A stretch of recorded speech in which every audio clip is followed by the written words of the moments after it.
बात करेंगे आयजा खान के, जो पाकिस्तानी अदाकारा अपनी खूबसूरत अंदाज की वजह से जानी जाती हैं। पाकिस्तान में नहीं, इंडिया में भी इनकी फैन फॉलोइंग काफी है। आयजा खान ने न सिर्फ अदाकारी में मसरूफ बल्कि हाल ही में बरतानिया से डिप्लोमा इन एक्टिंग भी कर रही हैं। लेकिन इस बार आयजा खान ने खबरों में इसलिए आई हैं कि यौम आज़ादी के मौके पर लेडी डायना के मशहूर ज़माने अंदाज को अपनाने की कोशिश की और तनकीद का निशाना बनती हुई नजर आई।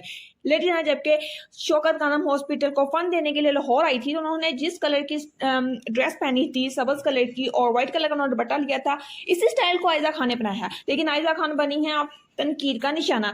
बहुत से फैन ने लिखा है कि आयजा लेडी डायना की खूबसूरती की नकल नहीं कर सकती। बहुत से लोगों ने लिखा है कि हमेशा गुलाम ही रहेंगे। आयजा इन लोगों की नकल कर रही है जिनसे हमने आज़ादी हासिल की, और मोहतरमा फातिमा जना की कॉपी भी तो कर सकती थी।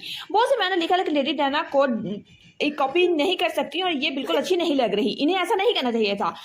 आप इस बारे में क्या रहेगा कमेंट्स में जरूर बताएं। अगर हमारे चैनल पर नहीं हो तो मेरे चैनल को लाइक करें, सब्सक्राइब करें, बेल आइकन के बटन को प्रेस करना मत भूलिएगा ताकि हर आने वाली वीडियो आप तक पहुंच सके।